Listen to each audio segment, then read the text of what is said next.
Some of these men earned the right to be feared with real wins, and some of them earned it by never once flinching. Brock Lesnar has a stack of official titles proving his toughness, while others on this list have almost nothing on paper and still make grown wrestlers lower their voices when they talk about them. That gap between proof and fear is exactly where this gets interesting. Brock Lesnar. Nobody in this entire conversation gets to argue with a resume like this. NCAA heavyweight champion, WWE champion, UFC heavyweight champion, 3 completely different worlds, 3 completely different rulebooks, 3 completely different sets of judges standing in his way, and Brock Lesnar walked out the top of all 3. That is not a wrestling gimmick, that is a stack of receipts nobody else in this sport can match, and it did not happen by accident. Start with the part casual fans skip past. Lesnar finished his college wrestling career at 106 wins and 5 losses, competing at 285 pounds for the University of Minnesota, losing 5 times across an entire amateur career at heavyweight against the best college wrestlers in the country is basically a rounding error. In 2000, he won the NCAA Division I heavyweight title outright, and he did it as a 2-time All-American, which means the sport's own governing body was telling everyone, in writing, long before he ever laced up boots in a WWE ring, that this man was one of the best amateur wrestlers alive on the planet. So WWE calls him up in 2002. He is not a green rookie getting protected on a slow build, fed easy matches while the company figures out if the crowd buys him. He wins the WWE Championship almost immediately, and the promotion barely has to sell it. The aura is already sitting there, fully loaded, built over 4 years of actual competition against people whose entire job was trying to actually beat him and take his spot. WWE's job with Lesnar was pointing a camera at him and staying out of the way. Then he leaves. Not for another wrestling company, not for a movie career, not for a quiet retirement doing appearances and autograph signings. He goes to the UFC, the one place on earth where toughest guy in wrestling gets tested by people whose entire job is finding out if that claim is actually true. And he becomes UFC heavyweight champion. That is not a receipt. That is the entire ledger, stamped and notarized, by an organization with exactly 0 reason to be kind to him or protect his legacy. Compare that to the guys built by camera angles and creative writing, and the gap gets uncomfortable fast. Lesnar's conditioning reputation was never the gym mirror kind, all show and no substance underneath it. It was the kind that showed up as raw power in a discipline where you cannot fake takedowns and you cannot fake a title belt from an actual fighting promotion. Nobody hands you that belt because your storyline called for it. Nobody ever has. By the time you stack the college title on the WWE title on the UFC title, the conversation stops being about whether Lesnar belongs at the top of this list. It becomes about how far the gap actually is between him and the next guy down, because top guy undersells the whole situation entirely. He's not competing in the same category as most of these names. He's the category. Everyone else is just renting space in it. That is the uncomfortable part of putting him first. Every man after him in this video has to answer a question Lesnar never has to answer. What do you have when you don't have this?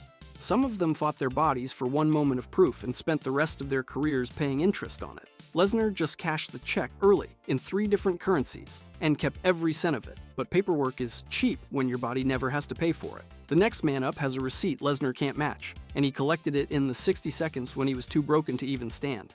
Kurt Angle.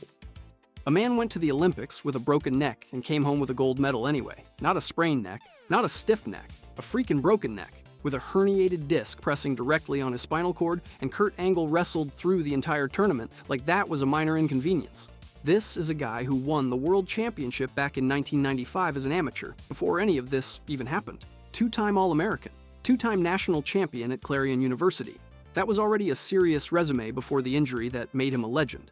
Then in 1996, at 100 kilograms, he stepped onto the biggest mat in the world with a spine that doctors would later say needed immediate surgery, and instead of getting that surgery, he pinned his way to gold and refused to let anyone touch it until the medal was around his neck. That is not a wrestling angle. That is not a work. That is documented, verifiable, Olympic Committee stamped reality, and it happened exactly the way it sounds. Compare that to what you just watched with Lesnar. Lesnar's resume is a trophy shelf. NCAA title, UFC belt, wins over legitimate killers, and none of it cost him anything you can actually point to. He walked away from every one of those victories the same size and shape he walked in. Angle didn't get that luxury. Angle cashed in his spine at 27 years old to win a single match, and then WWE turned around and hired him 3 years later and asked him to do that exact same trick over and over for the next 2 decades. That's the actual currency this whole thing runs on. It was never just about who won. It's about what the win took out of you on the way there. Angle spent his one great feat of toughness before he ever signed a wrestling contract, which means every suplex, every German suplex, every neck bump he took in a WWE ring for 20 years was performed on structural damage he'd already disclosed to the entire planet. Fans in the crowd knew exactly what they were watching. They weren't just watching a wrestling match. They were watching a man keep making withdrawals from an account he'd already told everyone was overdrawn. That's why the Angle versus Lesnar argument never really dies. It's not about who's tougher. It's about which currency you personally value more. Lesnar's proof came from beating other elite, healthy men in a cage, fair fight, clean ledger, nothing owed. Angle's proof came from beating an entire field of world-class wrestlers while carrying an injury that would end most people's ability to walk normally, let alone compete at an Olympic level. One man proved he could win. The other man proved he could win while actively falling apart, and then he kept proving it for years after the receipts should have run out completely. Nobody in that argument is wrong, and that's exactly why it's never been settled. It's not a skill debate, it's a values debate. Do you rank the guy who beat the best because he was simply better that day? Or the guy who beat everybody on a spine held together by scar tissue and pure stubbornness? Angle himself never really got a clean answer either. He kept wrestling on that same neck for years, through multiple surgeries, through addiction to the painkillers that made the wrestling possible in the first place. He got the gold medal he wanted so badly he was willing to break his body for it. And then he spent the rest of his life discovering that the body was the only thing he had left to keep spending. That's the whole trade laid bare, plain and simple. You want something enough to pay for it with the one thing you can never get back, and then you find out the bill doesn't stop after the first payment. It just keeps coming. Angle and Lesnar both walked into WWE with a trophy case already built. Everybody in the back knew what they'd done and roughly what it had cost them to do it. But there was another man coming who didn't have a trophy case at all, who had done something in real life that nobody in that locker room had ever actually seen up close, and the company genuinely did not know how to sell a man who wasn't performing the dangerous thing for the cameras. He'd already lived it, off camera, for real, with nobody watching. Ken Shamrock. In 1993, Ken Shamrock was already a real fighter. That is 4 years before Brock Lesnar had even finished high school, and 6 full years before Kurt Angle broke his own neck chasing a gold medal. Let that sink in for a second. That timeline is the whole joke and the whole tragedy at once. Shamrock did not need to build credibility inside a WWE ring. He walked in with it already paid for in full, receipts and all. And somehow it still was not enough. The official story is simple enough on the surface. Shamrock competed at UFC 1, one of the very first events of its kind, back when nobody watching had a name for what they were even seeing. People genuinely did not know what to call it. They just knew it was violent and new and impossible to look away from. He went on to become UFC Superfight champion. He also won the King of Pancrase title in Japan, a promotion that ran actual shoot fighting years before mixed martial arts had anything resembling a mainstream audience in America. That is not one credential propping up a legend. That is 2 combat sports, 2 countries, and a resume most fighters walking around today would kill for. Most of them would trade a limb for half of it. Then in 1997, he joined WWE. Landing right in the middle of wrestling's obsession with real fighters crossing over into scripted competition. His ankle lock became legendary almost instantly, a submission hold that felt dangerous specifically because everyone in the building knew he had used it, or something exactly like it, to genuinely hurt people outside of wrestling. When Shamrock locked that hold in, the audience was not watching a wrestling move. They were watching a documented, verified skill set get repurposed for entertainment, sold back to them one Monday night at a time, and this is exactly where the pattern breaks. Angle broke his own neck to win Olympic gold, then spent his entire WWE career proving the price was worth paying. Every match was an argument for himself. Shamrock never had to prove a single thing. He arrived with the paperwork already signed, the titles already won, the danger already established in 2 different countries under 2 completely different rule sets. He should have walked in as the finished product. Cool. So why wasn't he the biggest star WWE ever produced? Because Shamrock's stardom peaked lower than men who had 0 real fighting background whatsoever. 0. Guys with no UFC record, no Pancrase title, nothing but a scripted rivalry and a good look, still managed to outdraw him.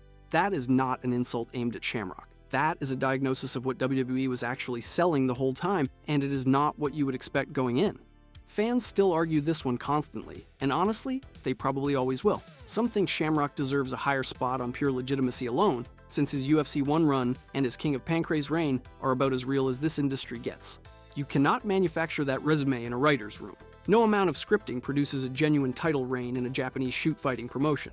Others point out, correctly, that his mainstream wrestling fame never approached what Lesnar or Angle eventually built for themselves. Both sides are right. That is exactly the problem. Shamrock proves those are two entirely separate arguments wearing the same jacket, and the industry never bothered to tell anyone which one actually mattered. Legitimacy did not automatically convert into stardom. Shamrock brought the realest resume of anyone WWE had signed up to that point. Real title belts, real submissions, real danger earned against real competition, and it still topped out as a mid-level aura instead of a main event empire. All that verified violence, and the crowd still wanted something else. Something WWE clearly knew how to package better than raw legitimacy, which means the thing the audience actually responded to was never simply this man could beat you up in real life. If it were, Shamrock walks out of wrestling as the biggest name of his entire era. Instead, he walks away as a respected, dangerous, somewhat underutilized piece of a much bigger machine. Somewhere in that gap between his resume and his drawing power sits the real answer to what WWE was selling all along, and it is not what his paperwork says it should be. So far, every man in this conversation has had something official standing behind him. A title belt, a gold medal, some sanctioning body somewhere willing to put its name on what he did. The next one walked in with none of that paperwork behind him at all, and somehow the locker room was more afraid of him than of anyone we have covered so far. Big Van.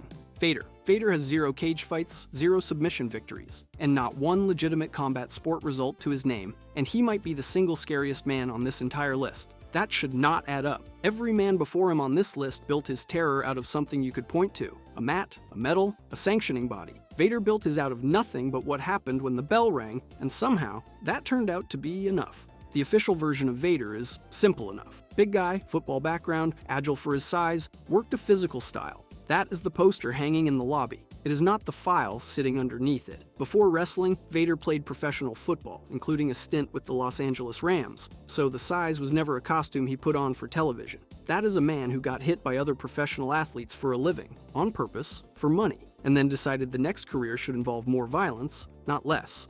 When he moved into wrestling, Brad Rheingans got his hands on him. Rheingans was a trainer who specialized in taking enormous lumbering men and rebuilding them from the ground up until they moved like something half their size. Vader came out the other side of that training and went straight to Japan, where he became one of the most feared big men to ever step into a ring there. Japan is not a country known for indulging guys who fake it. If the work is soft, the crowd knows within a minute, and so does everyone in the locker room. None of that is a resume. It is a rumor with a passport stamp. Years before any of that reputation fully calcified, back in the early 90s, Vader and Sting had already redefined what the entire roster was willing to call physical. Their matches were stiff. They were ugly. They were two enormous men genuinely putting hands, boots, and forearms into each other with a force that made everyone backstage quietly reassess what the word physical was even allowed to mean going forward. Nobody needed to sell those matches to the crowd. The crowd could see it happening in real time.